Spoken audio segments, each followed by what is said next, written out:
Hey, what's up, guys? Did you know there's a new social media platform where people can take pictures to document how they've been conned by their drug dealer?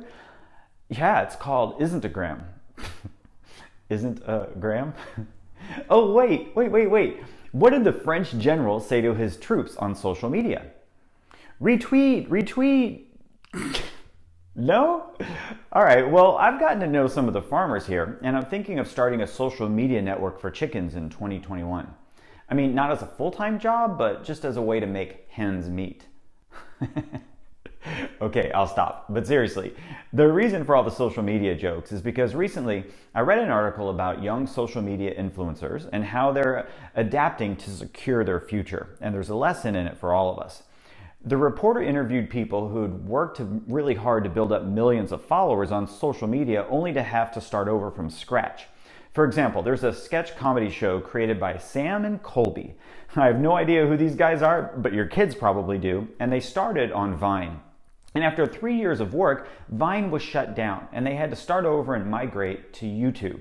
But then, as unlikely as it was for YouTube to shut down, they expanded to Instagram and to Snapchat and then to TikTok just to be safe.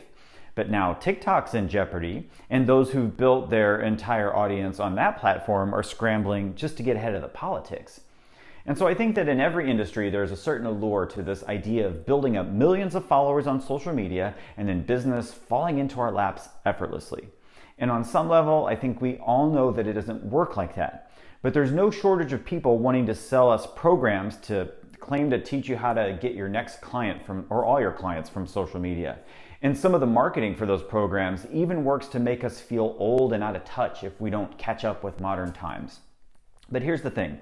Those youngsters who have millions of followers, they described managing all these platforms and producing content for them as grueling work that's unsustainable long term.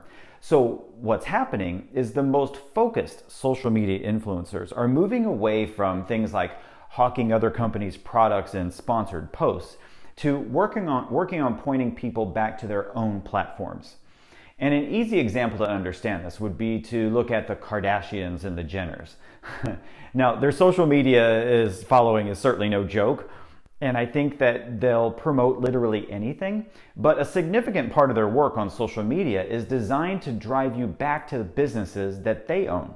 So if you're one of Kylie Jenner's 195 million followers on Instagram, the moment you buy makeup from her company or just sign up for its email list, it doesn't matter anymore what happens on Instagram. She has successfully converted you to a platform that she owns and controls. And so do you see where I'm going here?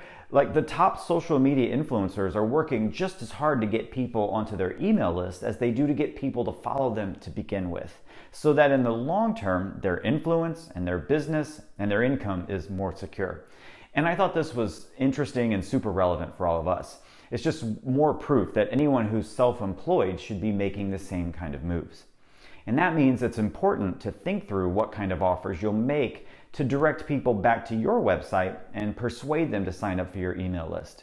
Now, in my upcoming book, The Top Producer Life, I talk about this in the context of coming out from behind the listing.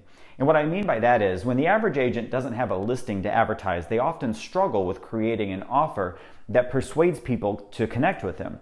And this can be an issue because listings are automatically advertised everywhere. So what will make a prospective buyer or seller want to connect with you if they don't like the house, or if you don't have an active listing at the moment?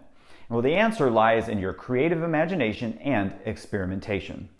So the way I find inspiration is to look outside of the industry and see what people are doing in other areas that I'm naturally interested in. For example, if I'm ever stuck, I'll look at trainers. Like, the fitness industry always comes through with some sort of inspiration. They're always offering a quiz or a free report of some kind that draws people to their own platform. Or in other words, they're always coming up with an offer to connect. They put it out there and then they see what happens. Sometimes it works, other times it doesn't. And at the end of the day, each offer is simply a test to see if people will respond. And I can't think of a time when, in addition to standard listing marketing, it's been more important to test offers to connect with people in unique and interesting ways. So, what can you create and offer this week that persuades people to jump from social media to your own platform and join your email list? That can be a really challenging question for a lot of people. So if all this video was done is get you thinking about what you could offer, then I'd call it a success. And if you keep your eyes open, eventually you'll find your inspiration and you'll be creating lots of ways to connect with people that go far beyond the listing.